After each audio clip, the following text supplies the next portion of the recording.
Hello class, मैं आप लोगों के लिए बीकॉम के थर्ड सेमेस्टर का एक कॉरपोरेट सब्जेक्ट का एक चैप्टर स्टार्ट करा रहा हूँ, लिक्विडेटर। बेसिकली ये लिक्विडेटर होता कौन है? तो जब भी कोई कंपनी को क्लोज डाउन करना होता है तो इस ट्रस्टवर्दी पर्सन को बुलाया जाता है। इसका काम होता है जो भी एसेट्स वगैरह हैं उनको रियलाइज करना, दैट मीन्स सिंपल सोल्ड करना और पैसा कलेक्ट करना और उन्हीं कलेक्ट किए हुए पैसे से पेमेंट करना। कंपनी एक्ट 2013 के हिसाब से एक सीक्वेंस दिया गया है, एक फिक्स फॉर्मेट दिया गया है, उसी वे में हमें पेमेंट करना होता है। जैसे पहले सिक्योर्ड क्रेडिटर को देना, फिर लिक्विडेशन का एक्सपेंस देना, लीगल चार्ज देना, ठीक है। ऐसे हम सीक्वेंस में पेमेंट करते हैं। मतलब सिंपल सी चीज है, सारे लाइबिलिटीज को चुकाना एसेट रियलाइज करके, ठीक है। तो सेम वे में हम अभी एक क्वेश्चन ले रहे हैं, क्विकली ले लेते हैं। ये हमें दिया है लाइबिलिटी पूरी, क्लियर। ये लोगों ने हमें एक लाइबिलिटी दे दी है जिसमें शेयर कैपिटल 2 दिए हैं, इक्विटी शेयर दिया है, प्रेफरेंस शेयर दिया है, फिर रिजर्व सरप्लस दिया है, ठीक है। पूरा बैलेंस शीट हमें दिया हुआ है। उसके बाद हमें एसेट्स में ये वैल्यूज दी हुई हैं कि ये बिल्डिंग, मशीनरी, फर्नीचर हमारा इतना है, पर जो सम है वो ज्यादा डिपेंड होता है उसके वर्किंग नोट पे। इसका वर्किंग नोट क्या दिया हुआ है? इसके वर्किंग नोट में बताया है कि कंपनी अपना इन्वेस्टमेंट सोल्ड करेगी, बुक वैल्यू एंड सरप्लस जो अमाउंट आएगा, मतलब कंपनी ने कहीं अपना इन्वेस्टमेंट, जैसे हमारा इन्वेस्टमेंट देखो यहाँ कितना है, इधर इन्वेस्टमेंट दिया है 1 लाख। कंपनी के पास, कंपनी ने अपना इन्वेस्टमेंट बेच दिया और कंपनी को सरप्लस अमाउंट रिटर्न मिला, कितना? 20,000। मतलब कंपनी ने कहीं न कहीं 80,000 का ऐसा बोल सकते हो गिरवी रखा था। 1 लाख का इन्वेस्टमेंट 80,000 में, सामने वाले ने 80,000 कट कर लिया और कंपनी को 20,000 मतलब रिटर्न दे दिया। मतलब लिक्विडेटर के पास 20,000 और आ गया, ठीक है। हम इन्हीं तरीके से ये क्वेश्चन शुरू करते हैं। ये एसेट्स जो है देखो रियलाइज हुए, हमेशा ये वैल्यू लेनी होती है। जैसे कि एग्जांपल में समझा दूं, यहाँ बिल्डिंग दिया है 2 लाख, पर जब हमने बिल्डिंग को रियलाइज किया तो हमारे पास कितना आया? 3 लाख आया। मतलब अब लिक्विडेटर के पास कितना पैसा आ गया? 3 लाख आ गया।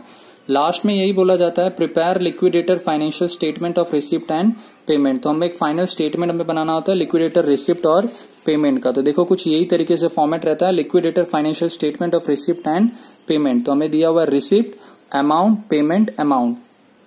एक फिक्स फॉर्मेट है, उस फिक्स फॉर्मेट को हम फॉलो करेंगे। मैं आपकी हेल्प कर रहा हूं, समझाते जा रहा हूं, उसी वे में सम सॉल्व करना। हमेशा जब भी सम की शुरुआत करने का तो सबसे पहले देखने का क्या कोई कैश बैलेंस, बैंक बैलेंस है। हम पहले रिसिप्ट साइड पूरा प्रिपेयर करते हैं, फिर हम पेमेंट साइड पे आते हैं, ठीक है। क्योंकि रिसिप्ट मतलब कितना पैसा हमारे पास आ गया, हम लोग को वो पता चल जाना चाहिए। तो सबसे पहले जो आ जाता है एज इट इज, हमारे पास कितना कैश बैलेंस आ गया। तो कंपनी के पास कैश बैलेंस पड़ा है कितना? 9,100। तो कंपनी के पास 9,100 का कैश बैलेंस पड़ा है। ये तो आप भी जानते हो कि अगर हमें किसी को पेमेंट करना होता है तो हमारे पॉकेट में जो होता है हम सबसे पहले वो पे करते हैं। वैसे ही कंपनी सबसे पहले पे करती है 9,100, उसका कैश बैलेंस हमेशा यही देखने का। उसके बाद देखने का कौन कौन से एसेट रियलाइज किए गए हैं, क्योंकि मैंने अभी समझाया, आप थोड़ा सा प्रैक्टिकल भी समझोगे तो आपको चैप्टर बहुत आसानी से समझ में आएगा। यहाँ लिक्विडेटर के काम को समझना है। लिक्विडेटर करता क्या है? वो एसेट रियलाइज करता है, मतलब ये रिसिप्ट, एसेट रियलाइज किया, बेचा, मतलब पैसा आया। कितना पैसा आया, उन्हीं की बेस में से हम एक एक को पेमेंट करते जाएंगे, ठीक है। एसेट रियलाइज करते हैं तो देखो इधर दे दिया है कौन सा एसेट कितने में रियलाइज हुआ है। जैसे बिल्डिंग 2 लाख का था, 3 लाख हो गया। फर्नीचर, मशीनरी, ठीक है। फिर स्टॉक से रिलेटेड भी दिया है, डेटर से रिलेटेड भी दिया हुआ है, ठीक है। मतलब कहीं ना कहीं सारे एसेट्स की वैल्यू यहाँ रियलाइज वैल्यू दे दी है। ये वर्किंग नोट है, क्वेश्चन में ये दिया हुआ ही होगा, यहां तक आपको क्वेश्चन दिया होगा, बैलेंस शीट दी होगी और ये दिया होगा। तो अब जैसे जैसे एसेट रियलाइज करने को कहा है वैसे वैसे मैं एसेट रियलाइज करता हूँ। बिल्डिंग, फर्नीचर, मशीनरी, स्टॉक और डेटर्स। तो मैं लिखते जाता हूँ। बिल्डिंग उन्होंने एसेट रियलाइज किया, बिल्डिंग उन्होंने कितना दिया हुआ है? बिल्डिंग उन्होंने दिया हुआ है 3 लाख। फिर उसके बाद उन्होंने नेक्स्ट क्या दिया हुआ है? फर्नीचर दिया हुआ है।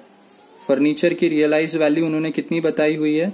सर जो रिमेनिंग, जैसे ये तो यहाँ इतना दिया है, यहाँ फर्नीचर दिया था 4,000, यहाँ हो गया 2,000, तो जो बचा 2,000 हमें उससे कोई लेना देना नहीं है। हमें सिर्फ ये देखना है कि लिक्विडेटर ने कितने में रियलाइज किया, 2,000। फिर आ जाता है मशीनरी, हमने रियलाइज किया है। मशीनरी हमने कितने में रियलाइज किया है? तो मशीनरी हमने 3 लाख में रियलाइज किया है, ठीक है। उसके बाद स्टॉक और डेटर्स देखो, 2,60,000 में स्टॉक और 20,000 में डेटर्स, तो सेम हम यहाँ लिख देंगे स्टॉक कितना हो गया, स्टॉक का वैल्यू 2,60,000 और डेटर्स का वैल्यू कुछ भी नहीं है, ये तो हमें क्वेश्चन में ही दिया था। ठीक है, डेटर्स हमें दे दिया कितना 20,000, मतलब ये हमें मिल गया टोटल एसेट रियलाइज। मैं एक बार इसको थोड़ा सा साइड में टोटल भी कर लूंगा कि मुझे पता रहना चाहिए कि टोटल रियलाइज हमारा कितना हुआ है। तो मैं 6 लाख 7 8 दैट इज 9,02,000 ये मैंने साइड में लिख लिया कि टोटल एसेट रियलाइज। क्यों? क्योंकि कई बार क्वेश्चन में बोल दिया जाता है कि लिक्विडेटर ने जितना एसेट रियलाइज किया होगा इसी पे उसको सैलरी मिलेगी। तो अगर आपको आगे सैलरी निकालनी रहेगी तो इस पे, और मैंने कल के ऑनलाइन लेक्चर में आप लोगों को ये बता दिया था कि कैसे ये पूरा फॉर्मेट प्रिपेयर होता है, किन किन चीजों को हमें ध्यान देना होता है। ठीक है, तो ये हमें एसेट रियलाइज मिल गया 9,02,000, कैश बैलेंस आ गया 9,100। सर और आगे हमारे पास पैसा कहाँ से आ सकता है? यहां से आ सकता है। जैसे equity share fully paid up हो चुका है, preference share fully paid up हो चुका है, तो पैसा नहीं आएगा।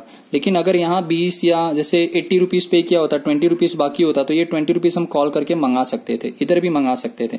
पर यहाँ फुल्ली पेड अप है तो हमारे पास अब पैसा मंगाने का कोई और ऑप्शन नहीं है। मतलब टोटल पैसा जो आ रहा है, जब मैं इन दोनों को प्लस करूंगा, दैट इज 9,02,000 प्लस 9,01,000, तो मेरे को मिल जाएगा 9,11,100। मतलब सर हमारे पास कुल पैसा पड़ा है 9,11,100। तो अब यही मुझे पेमेंट करना होगा। अब मैं यही क्या करते जाऊंगा, लाइन टू लाइन पे करते जाऊंगा। ठीक है, कि किसको कितना हो रहा है, किसका कितना बनता है। तो इसके लिए भी मैंने बताया था कि एक फिक्स फॉर्मेट है। अब मुझे देखना है कि मुझे पेमेंट किसको किसको करना है। तो रूल के हिसाब से बोला जाता है सबसे पहले सिक्योर्ड क्रेडिटर को एक अमाउंट, यहां मैंने लिखा नहीं है वो मैं लिख दे रहा हूं अब, सरप्लस का जो हमें वर्किंग नोट में पता चला कितना 20,000 का, मैंने कैलकुलेटर में ऐड कर दिया था पर मैंने यहां नहीं बताया। 20,000 सरप्लस। ये 20,000 सरप्लस कैसे आया? तो देखो इधर लिखा था बैंक ने इन्वेस्टमेंट सोल्ड किया जिसकी बुक वैल्यू थी और सरप्लस हमें मिला कितना 20,000। मतलब कहीं ना कहीं हमारा जो इन्वेस्टमेंट था ये 1 लाख का था इन्वेस्टमेंट, हमने इसे कहीं गिरवी रखा होगा और जब हमने वहां से रिटर्न लिया तो सामने वाले ने अपना डेप्ट कट कर लिया। तो मतलब शायद 80,000 का डेप्ट होगा, तभी 1 लाख में से उसने 80,000 कट कर लिया और हमें जो 20,000 था वो दे दिया। अगर नहीं पता चलता है ऐसा तो बहुत सिंपल है, एक और तरीका मैं सिखा रहा हूं। अगर सपोज किसी को 1 लाख चुकाना होता तो मैं यहाँ 1 लाख लिख देता, ठीक है, और मैंने उसे कितना पे किया होता 80,000, तो अपने आप डिफरेंस निकाल के 20,000 ही आ जाता है। तो इससे अच्छा सिंपल है कि मेरे पास सरप्लस आया। होप सो समझ में आ रहा होगा, क्योंकि सबसे जरूरी चीज ये नहीं है कि 20,000 कैसे आया, उससे ज्यादा जरूरी चीज है ये समझना। तो मैं यहाँ एक नोट में करके समझा देता हूँ। सपोज इन्वेस्टमेंट था, हमने कहीं गिरवी रखा, इन्वेस्टमेंट कितना है हमारा 1 लाख की उसकी वैल्यू है, ठीक है। अब सामने वाले ने ये बोला कि भाई उसने अपना पैसा कट करके हमें 20,000 क्या कर दिया, लौटा दिया। मतलब हमारा जो डिडक्ट हुआ होगा, सामने वाले ने कट किया, हमने जो गिरवी रखा होगा उसके पास से लिया होगा, तो 80,000। समझ में आया? तो सर ये 80,000 1 लाख का हमें कुछ नहीं करना है, हमें खाली क्या करना है 20,000। एक चीज और समझना, एक और तरीके से इसको लिखा जा सकता है, मैं सिखा दे रहा हूं आप लोगों को, बुक में नहीं बताया गया रहेगा। 1 लाख हम पे करेंगे, इस साइड लिख सकते हैं और इधर लिख सकते हैं 80,000, तो अपने आप डिफरेंस उसका 20,000 ही आ जाता है। तो दोनों वैल्यू लिख सकते हो, 1 लाख और 80,000 भी लिख सकते हो, ठीक है। काफी सारे सम में ऐसा होगा कि इधर इन्वेस्टमेंट लिखा होगा और इधर इन्वेस्टमेंट की वैल्यू लिखी होगी, इधर इन्वेस्टमेंट पेड होगा और इधर सिक्योर्ड क्रेडिटर 1 लाख होगा और इधर 80,000, तो डिफरेंस करके 20,000 ही आ जाएगा। आप वैसे भी कर सकते हो। तो ये मुझे पूरी वैल्यू यहाँ आ गई। अब मैं पेमेंट करूंगा। एक बार फिर से समझा दूं, कैश बैलेंस मुझे रिसिप्ट में दिया था, सरप्लस भी मुझे वर्किंग नोट में दे दिया था। ये बहुत इंपॉर्टेंट पॉइंट है, काफी बार घुमा फिरा के आता है, जो मैं आगे के सम्स में और समझाते रहूंगा। बिल्डिंग दे दिया, ये सब रियलाइज वैल्यू हमें दे दी है, डेटस भी हमें पूरा सब दे दिया, क्वेश्चन में ही दे दिया था कि ये इतने में रियलाइज हुए थे। और उसके बाद हमें दे दिया 9,11,100, ये हमारा पूरा टोटल कैश बैलेंस है। मतलब सर अब हम पेमेंट करेंगे तो हम कितना पे कर सकते हैं, याद रखना 9,11,100 ही हम क्या कर सकते हैं, पे कर सकते हैं, ठीक है। अब हमें पेमेंट किसको किसको करना है, बस एक चीज याद रख लेना जो क्वेश्चन में और आगे दिया है। लिक्विडेशन का एक्सपेंस दिया हुआ है 15,000, लिक्विडेटर को रेम्यूनरेशन देने को कहा है 5%, जो भी एसेट वो रियलाइज करेगा उस पे। डिबेंचर होल्डर को कहा है कि इंटरेस्ट हमें देना है 30/9/2017 तक का। प्रेफरेंस शेयर होल्डर्स को भी हमें डिविडेंड देना है। देखो मैंने कल बताया था आप लोगों को ऑनलाइन लेक्चर में कि क्यूमुलेटिव ठीक है, क्यूमुलेटिव होता है तभी डिविडेंड देना होता है, नॉन क्यूमुलेटिव होता है तो हम डिविडेंड नहीं देते। 2 साल का डिविडेंड बाकी है तो हमें 2 साल का डिविडेंड देना पड़ता है। ऐसे अगर नॉन क्यूमुलेटिव होता है तो 1 ही साल का बनता है, बट क्यूमुलेटिव है मतलब पिछले साल का भी ऐड करके डिविडेंड देना पड़ेगा। ये बहुत इंपॉर्टेंट पैराग्राफ था। लिक्विडेशन का एक्सपेंस याद रखना है, क्वेश्चन में दिया ही रहता है। लिक्विडेटर एंटाइटल 5% हम लोगों को लिक्विडेटर को रेम्यूनरेशन भी देना है, लेकिन जो अमाउंट उसने रियलाइज किया है, मतलब जो एसेट उसने रियलाइज किया था, कितना एसेट रियलाइज किया था 9,02,000 का, उस पे उसको हमें 5% देना होगा। ठीक है, फिर उसके बाद इन लोगों ने आगे जैसे पॉइंट बताया है हमें वो ध्यान में रखना है। नेसेसरी पॉइंट्स है, इनको ध्यान रखते जाओगे तो बहुत आसानी से समझ में आते जाएगा, दिक्कत नहीं आएगी। उसके बाद ये लोगों ने और आगे क्या समझाया हम लोगों को क्वेश्चन में, आगे ये लोग रिसिप्ट साइड डन हो जाने के बाद हम पेमेंट साइड पे आते हैं। तो पेमेंट साइड पे हम देखते हैं हमें किसको किसको पे करना है। फॉर्मेट के हिसाब से मैं बता दूं, इक्विटी शेयर होल्डर को सबसे लास्ट में दिया जाता है, प्रेफरेंस शेयर होल्डर को लास्ट में दिया जाता है। सबसे पहले पारी आती है सिक्योर्ड क्रेडिटर की। तो सिक्योर्ड क्रेडिटर के लिए तो हमने ऑलरेडी क्या कर लिया, दोनों वैल्यू को, इन्वेस्टमेंट की वैल्यू यहां लिख ली है ऑलरेडी, हमने 20,000 लिख दिया, तो वो लिखने की जरूरत नहीं है। तो और कोई सिक्योर्ड क्रेडिटर में या सिक्योर्ड में हमने कहीं कुछ गिरवी रखा है क्या, तो हमने कहीं कुछ गिरवी नहीं रखा है, दैट इज इनफ, इतना बहुत है सिक्योर्ड क्रेडिटर के लिए। तो देखिए हमें पे किसको किसको करना है। लाइबिलिटी साइड पे मैं आता हूं तो share capital, equity share last में जाता है, प्रेफरेंस शेयर भी लास्ट में जाता है, सर डिबेंचर, इससे पहले भी बहुत कुछ आते हैं। फॉर्मेट याद होगा तो बिल्कुल डन हो जाएगा। सिक्योर्ड क्रेडिटर, जब मैं यहाँ आता हूं तो देखो यहाँ एक लास्ट में लाइबिलिटीज में इधर दिया हुआ है सैलरी ऑफ वर्कमैन 18,000, ये हमें पहले पे करनी होती है। कई बार इसको सिक्योर्ड में मानते हैं, पर अगर आप इसे नहीं मानते हो और लास्ट में भी लिखते हो तो चलेगा। आपके बुक में पहले लिखा है पर मैं पहले नहीं लिखूंगा, मैं इसको जो बेसिक कैलकुलेशन है, सम है, उसके हिसाब से करूंगा जो फॉर्मेट मुझे बोलता है। सैलरी ऑफ वर्कमैन कई बार वो लोग सिक्योर्ड में लिख देते हैं, ठीक है, पर मैं उसमें नहीं लिख रहा हूं, क्योंकि जो बेसिक कैलकुलेशंस होते हैं सम के, जैसे कैलकुलेट फॉर्मेट के हिसाब से, मैं वही फॉर्मेट के हिसाब से आपको कराऊंगा। ठीक है, काफी सारे रेफरेंस बुक में इसी के हिसाब से किया है जैसा मैं करा रहा हूं। फिर उसके बाद अगर हम लोग देखें तो फॉर्मेट के बाद सिक्योर्ड क्रेडिटर के बाद आता है लिक्विडेशन एक्सपेंस। क्या करते हैं हम, लिक्विडेशन का खर्चा देते हैं। तो लिक्विडेशन का एक्सपेंस हमने अभी देखा कि क्वेश्चन में दिया था, लिक्विडेशन का एक्सपेंस कितना था 15,000।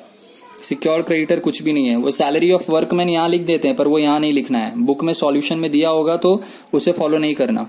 लिक्विडेशन एक्सपेंस हो गया 15,000। उसके बाद जब मैं लिक्विडेशन एक्सपेंस के बाद अगला आता हूं तो अगला स्टेप क्या था पता है ना, लिक्विडेटर का रेम्यूनरेशन देना होता है। लिक्विडेटर का रेम्यूनरेशन उन्होंने कहा था कितना % देना था, क्वेश्चन में हमने अभी देखा लिक्विडेटर के रेम्यूनरेशन में उन्होंने कहा था कितना %, लिक्विडेटर के रेम्यूनरेशन में कहा था उन्होंने 5%, तो हम 5% लिक्विडेटर का रेम्यूनरेशन दे देंगे। लिक्विडेटर का रेम्यूनरेशन 5% मतलब एसेट रियलाइज हमने किया होगा उस पे, तो एसेट हमने कितना रियलाइज किया 9,02,000। 9,02,000 पे हम सामने वाले को 5% देंगे। तो मुझे फटाक से कमेंट में बताओ 9,02,000 का 5% कितना होगा। 9,02,000 का 5% आप करोगे तो 9,02,000 का 5% मुझे बताओ, कमेंट में लिखते जाना। और चैनल को सब्सक्राइब नहीं किया हो तो सब्सक्राइब कर लेना ताकि आपको आगे के लेक्चर्स पता चलते रहे। यस, करेक्ट आंसर है। लिक्विडेटर रेम्यूनरेशन में इधर लिख दे रहा हूं 9,02,000 जो हमने एसेट रियलाइज किया था उसका 5%, उसका 5% कितना आया 45,100। ठीक है, 45,100 उसका रेम्यूनरेशन आ गया। ठीक है, लिक्विडेटर एक्सपेंस की लिक्विडेशन, लिक्विडेटर रेम्यूनरेशन के बाद अब हमें आता है प्रेफरेंशियल क्रेडिटर। अब ये बहुत जरूरी है, ये याद रखना। प्रेफरेंस शेयर होल्डर नहीं कहा, मैंने कहा प्रेफरेंशियल क्रेडिटर। प्रेफरेंशियल क्रेडिटर कौन कौन होते हैं, तो मैंने इसका एक जो कल PDF दिया था मैंने ग्रुप में, उसमें मैंने बताया था। फिर भी जिनको नहीं पता हो तो प्रेफरेंशियल क्रेडिटर का मैं उन्हें एक छोटा सा कैलकुलेशन करके दिखा दूंगा कि प्रेफरेंशियल क्रेडिटर में आते क्या क्या है। तो जब आप प्रेफरेंशियल क्रेडिटर देखते हो तो प्रेफरेंशियल क्रेडिटर के लिए एक लाइन बोली जाती है। प्रेफरेंशियल क्रेडिटर के लिए बोला जाता है 20,000 मैक्सिमम, ये, और एक और नोट दिया जाता है कि 4 मंथ की सैलरी। 4 मंथ मतलब जब हमें सपोज 6 या 7 महीने का दिया हो तो हम किसको देखेंगे, 4 मंथ को देखेंगे, और इन दोनों में से जो मिनिमम होगा हम उसे सिलेक्ट करेंगे। ठीक है, तो हमें इस क्वेश्चन में आप देखोगे तो सैलरी दी हुई है, आउटस्टैंडिंग सैलरी क्लर्क की दी है, लेकिन कितने महीने की दी है, 3 क्लर्क की 3 महीने की, तो 3 महीने की है और 3 क्लर्क की है। ये जो मैंने बताया आपको वर्किंग नोट में, ये 1 महीने का होता है, एक एम्प्लॉय का होता है, तो वहां तो सर 3 वर्कर का दिया है 18,000, मतलब एक वर्कर का कितना हो रहा है, 6,000 हो रहा है। तो मुझे सिर्फ दो ही चीज में कंपेयर करना है, 6,000 या तो 20,000, दोनों में से मिनिमम कौन सा है, तो 6,000। तो हम किसको सिलेक्ट करेंगे, 6,000 को, मतलब तीन एम्प्लॉयज का कितना हो जाता है, 18,000। देखना मैंने 3 वर्कर को 20,000 से कंपेयर नहीं किया है, हाँ मैंने इसको कंपेयर किया, एक वर्कर के कैलकुलेशन को। तो सर हमें यहाँ 4 महीना निकालना है क्या, निकालने की जरूरत ही नहीं है क्योंकि ऑलरेडी 3 मंथ ही दिया है। अगर 5 मंथ दिया होता तो मुझे 4 मंथ का कैलकुलेट करना पड़ता। ठीक है, ये वर्किंग नोट भी कर लेना। मतलब सर वर्कर की सैलरी कितनी आ जाएगी, 18,000। तो जो हम यहाँ प्रेफरेंशियल क्रेडिटर में आउटस्टैंडिंग सैलरी भरेंगे वो कितनी लिखेंगे, अभी मैं इनर कॉलम में लिख रहा हूं 18,000, क्योंकि मैंने बताया और भी बहुत सारी चीजें हैं जो उसमें आती हैं। आउटस्टैंडिंग सैलरी के बाद और क्या आता है, तो देखो आता है पीएफ। ये कुछ टफ नहीं है, ये जो मैंने कल फॉर्मेट दिया था उसमें बताया गया है कि प्रेफरेंशियल क्रेडिटर में क्या क्या आता है। इनकेस अगर नहीं पता चल रहा तो कमेंट में लिख देना, मैं आपको सेंड कर दूंगा। पीएफ कितना दिया हुआ है हमें, 50,000 दिया हुआ है। ठीक है, तो प्रेफरेंशियल क्रेडिटर आप कैलकुलेट कर रहे हो तो आपको ये पीएफ भी लिखना पड़ेगा। तो हमारा प्रोविडेंट फंड कितना दिया हुआ है सर 50,000। अब मैं दोनों को ऐड करके आउटर कॉलम में लिख सकता हूं 68,000। क्लियर, तो सर पीएफ भी मिल गया मुझे, प्रेफरेंशियल क्रेडिटर डन हो गया। उसके बाद और क्या, अब ये जो दिया था ना सैलरी ऑफ वर्कमैन, ये सैलरी ऑफ वर्कमैन कई बार ऊपर ही लिख दिया जाता है सिक्योर क्रेडिटर में, पर मैंने वहां नहीं लिखा क्योंकि अभी के जो नोट है उसमें बोला है सैलरी ऑफ वर्कमैन भी पीएफ में प्रेफरेंशियल क्रेडिटर में ले लो। ठीक है, लेकिन ये पूरा अलग हो जाता है, इसलिए हम लोग इसमें इसको नहीं लिख रहे, इसको अनसिक्योर्ड में लिख देते हैं। पर मैं इसे यहां नोट डाउन कर रहा हूं प्रेफरेंशियल में। आप चाहो तो इसे अनसिक्योर्ड में भी लिख सकते हो। उसके बाद जब मैं आगे बढ़ूंगा तो आगे मुझे अब किसको पे करना होता है, प्रेफरेंशियल क्रेडिटर के बाद अगर फॉर्मेट याद हो तो डिबेंचर को, डिबेंचर होल्डर को। तो सर डिबेंचर कितना दिया हुआ है, देखो तो क्वेश्चन में देखोगे तो डिबेंचर हमें कितना दिया हुआ था, long term borrowing debenture 15% interest के साथ 2 लाख। तो डिबेंचर होल्डर को हम कितना चुका रहे हैं, 2 लाख। एक छोटी सी चीज नोट करते रहना, मेरे पास 9,11,100 रुपए था, मैं 15,000 दे चुका हूं, 45,100 दे चुका हूं, 68,000 दे चुका हूं, 18,000 दे चुका हूं। क्या मेरे पास पैसा बचा है, डेफिनेटली बचा होगा, इसलिए मैंने अभी तक कैलकुलेट नहीं किया क्योंकि यहाँ पे 9 लाख रुपए है और यहाँ तो अगर आप अभी देखोगे तो 1-1.5 लाख जितनी भी वैल्यू नहीं हुई है, तो मेरे पास पैसा होगा। तो मैंने डिबेंचर होल्डर को कितना दे दिया, 2 लाख और दे दिया।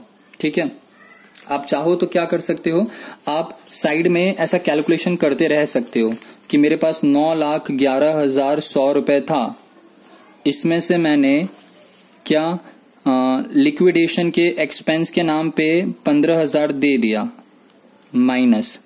ठीक है, और कितना बचा वो लिख सकते हो। फिर और हमें लिख सकते हो कि लिक्विडेटर के रेम्यूनरेशन को हमने कितना दे दिया, 45,100। ये आप कैलकुलेटर पे भी कर सकते हो, वर्किंग नोट में दिखाने की जरूरत नहीं होती है। ठीक है, डिबेंचर होल्डर को हमने 2 लाख दे दिया। और क्या क्या देना होता है, तो डिबेंचर होल्डर इसका इंटरेस्ट कितना देना बाकी है, डिबेंचर होल्डर का 15% इसका इंटरेस्ट होता है। तो 2 लाख का 15% कमेंट में बताओ कितना होता है, 15% इंटरेस्ट, 15% इंटरेस्ट हो जाता है 30,000। करेक्ट, 30,000 इसका इंटरेस्ट हो जाता है। सर और कुछ बाकी है क्या, तो आप जब आप वर्किंग नोट रीड करोगे तो वर्किंग नोट में इन्होंने एक लाइन लिखी थी, डिबेंचर होल्डर्स को हमने पेड किया है 30/9/2017 को, और हमारा जो ये बैलेंस शीट क्लोज था वो तो क्लोज हो गया था 31/3/2017 को। सर इसका मतलब क्या हुआ, इसका मतलब कंपनी 31/3/2017 को बंद तो हो गई, पर उन्होंने डिबेंचर होल्डर को जो पैसा दिया वो दिया 30/9/2017 को। मतलब आपने जो अभी ये ब्याज निकाला ये सिर्फ तो आपने 31/3/17 तक का निकाला, पर हमें और इंटरेस्ट देना पड़ेगा। और इंटरेस्ट कितने मंथ का, 6 मंथ का। क्यों, 30/9/2017 तक का इंटरेस्ट। ठीक है भाई, जहां तक वो है डेफिनेटली जब तक आप उसे पैसा पे नहीं करोगे तब तक तो वो इंटरेस्ट लेता रहेगा। तो 6 महीने का और इंटरेस्ट, 12 महीने का अगर 30,000 होता है तो 6 महीने का हो जाता है 15,000। ठीक है, तो ये इंटरेस्ट कैसे आया समझ में आ जाएगा, कुछ ज्यादा टफ नहीं है। आपको पता ही है कि 2 लाख पे आप ऐसे वर्किंग नोट नंबर देखिए सॉल्व करते रहना। 2 लाख पे हम लोगों ने 15% डिबेंचर निकाला था, 12 महीने का था 30,000। तो अब हमें कितने महीने का निकालना है, 6 महीने का। तो अगर 12 महीने का 30,000 तो 6 महीने का कितना, तो आप उसे कैलकुलेट करोगे तो अपने आप पता चल जाता है 15,000 रुपए। तो हमें समझ में आ गया कि यहाँ डिबेंचर का कितना आ जाएगा, 15,000 आ जाएगा। आउटर कॉलम में लिख देंगे 2,45,000। ठीक है, अब लेस करते रहना कि यहां से कितना, मुझे तो अभी भी राउंड फिगर लग रहा है कि हमारे पास अभी भी काफी पैसा है, हम आगे दे सकते हैं। अब मैं आगे दूंगा, डिबेंचर होल्डर के बाद हम देते हैं अनसिक्योर्ड क्रेडिटर को। ये फॉर्मेट याद रखना, ठीक है। अनसिक्योर्ड क्रेडिटर को हम देते हैं, अनसिक्योर्ड क्रेडिटर को हम कितना पे करेंगे क्वेश्चन के हिसाब से। अनसिक्योर्ड क्रेडिटर के लिए हमारा अमाउंट जाता है, टोटल क्रेडिटर में दिया है 2 लाख, तो अनसिक्योर्ड क्रेडिटर को हम कितना पे कर देंगे, 2 लाख पे कर देंगे। कुछ भी टफ नहीं है, ये याद होना चाहिए, सीक्वेंस याद होना चाहिए। 2013 कंपनीज एक्ट में दिया हुआ है, पहले सिक्योर्ड क्रेडिटर, कोई मॉर्गेज वगैरह हो तो लिक्विडेशन एक्सपेंस, लिक्विडेटर का रेम्यूनरेशन, सैलरी ऑफ, तो इसमें प्रेफरेंशियल क्रेडिटर में क्या क्या आता है वो भी दिया गया है, मैंने नोट में सेंड किया है। Salary of workman, unsecured creditor, ठीक है। अनसिक्योर्ड क्रेडिटर हम लोगों को मिल गया। अब अनसिक्योर्ड क्रेडिटर के बाद हम देते हैं प्रेफरेंस शेयर होल्डर को, ठीक है, प्रेफरेंस शेयर होल्डर को। तो अब मैं आगे पैसा देने से पहले चेक करूंगा कि हमने कितना पैसा किसको किसको दे दिया है, ठीक है। 15,000 प्लस 45,100 प्लस 68,000, कितना पैसा हमने अभी तो पे कर दिया है 18,000, वो मैं एक बार चेक कर लेता हूं, ठीक है, क्योंकि हमें ये आगे चल के पता तो चलेगा कि हमारे पास अभी और कितना आगे देने को बचा है। तो कहीं ना कहीं अभी मैंने सिर्फ 5,91,100 ही दिया है, तो मेरे पास अभी भी पैसा है, तो मैं आगे और लोगों को क्या कर सकता हूं, पे कर सकता हूं। माइनस कर लू मैं 9,11,100 से, तो मेरे पास अभी भी कुछ 3,20,000 रुपए बचे हैं, तो मैं आगे और दे सकता हूं लोगों को पैसा। तो अब मैं प्रेफरेंस शेयर होल्डर को देखता हूं। प्रेफरेंस शेयर होल्डर को 1 लाख देना था, 1 लाख देना था, और 10% डिविडेंड भी देना है। देखो 10% दिया हुआ है, डिविडेंड भी उसको देना है। लेकिन जब वर्किंग नोट में पढ़ोगे तो उन्होंने बताया है कि प्रेफरेंस शेयर को क्यूमुलेटिव डिविडेंड 2 साल का बाकी है, 2 साल का बाकी है। तो अब मैं यहाँ वर्किंग नोट में उसको कैलकुलेट करके बताऊंगा कि प्रेफरेंस शेयर कितना हो जाता है। प्रेफरेंस शेयर होल्डर का जो बाकी है, प्रेफरेंस शेयर होल्डर का वैल्यू है 1 लाख। 1 लाख का कितना परसेंट डिविडेंड, 10% डिविडेंड, 10% डिविडेंड हो जाता है कितना, 10,000। लेकिन ये तो 1 ईयर का हुआ, हमें कितने ईयर का करना है, 2 ईयर का। तो 1 साल का 10,000, तो 2 साल का और 10,000, मतलब टोटल कितना डिविडेंड हो गया, 20,000 डिविडेंड भी हमें क्या करना होगा, पे करना होगा। मतलब हम यहाँ प्रेफरेंस शेयर होल्डर को 1 लाख उसका ये वैल्यू देंगे और डिविडेंड भी देंगे हम कितना, 20,000। तो टोटल अमाउंट हमने जो सामने वाले को पे कर दिया वो कितना कर दिया, 1,20,000। क्लियर।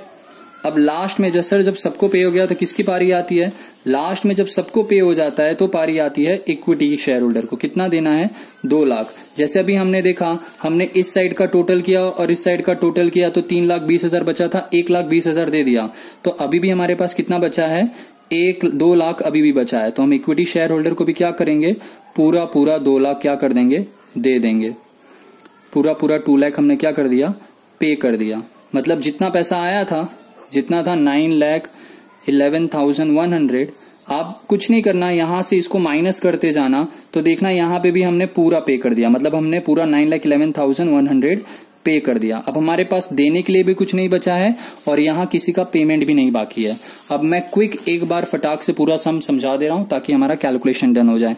सबसे पहले एसेट जो कैश बैलेंस पड़ा हो वो देखने का, सारे एसेट्स को रियलाइज करने का, सरप्लस की वैल्यू मैंने बताया था, हम एक और ऑप्शन कर सकते थे, यहाँ 1 लाख लिख देता और यहाँ 80,000 लिख देता, तो भी अपने आप डिफरेंस वैल्यू आ जाती। काफी सारे सम में ऐसे ही होगा।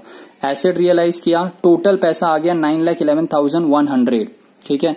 पेमेंट करने के लिए पहले सिक्योर क्रेडिटर को दिया जाता है, जो यहाँ दिए नहीं गए थे, ठीक है। यहाँ वर्कमैन फॉर, जो मैंने यहाँ सैलरी ऑफ वर्कमैन लिखा है, आप उसको यहाँ लिख सकते हो, लेकिन वो यहीं लिखा जाएगा। लिक्विडेशन का एक्सपेंस दे दिया, लिक्विडेटर का रेम्यूनरेशन देखो कैसे आया, तो जो एसेट रियलाइज हुआ था, एसेट रियलाइज यहाँ से यहाँ तक का था, इसका टोटल मैंने इसलिए साइड में रखा था, इस पे 5% दे दिया। फिर प्रेफरेंशियल क्रेडिटर, उसमें हमें पता होना चाहिए क्या क्या आता है। आप वर्किंग नोट पढ़ोगे और मैंने एक PDF जो सेंड किया है क्लास का, उसमें दिया हुआ ही है। डिबेंचर होल्डर में याद रखना डिबेंचर की वैल्यू, इंटरेस्ट की वैल्यू, और जो और आगे मैंने ये कल लेक्चर में ऑनलाइन में समझा दिया था, अनसिक्योर्ड क्रेडिटर पूरा पे कर दिया। अगर सर यहाँ पैसा खत्म हो जाता तो, मतलब ये टोटल में से ये सब माइनस करने के बाद पैसा बचता ही नहीं, तो हम इनको नहीं देते, प्रेफरेंस शेयर होल्डर को दे देते अगर और पैसा बचता तो, पर अगर लास्ट में नहीं बचता तो किसी को पे नहीं करते हम लोग। लेकिन यहाँ पैसा था इसलिए लास्ट में यहाँ तक पे कर दिया। That's it. अगर समझ में आया चैनल को सब्सक्राइब करो और अपने सारे फ्रेंड्स को शेयर करना ताकि इस लॉकडाउन में उनकी भी हेल्प हो सके, या अगर वो नहीं पढ़ पा रहे हैं, बाहर नहीं जा पा रहे हैं, तो उन्हें भी काम आ सके। ठीक है, थैंक यू क्लास।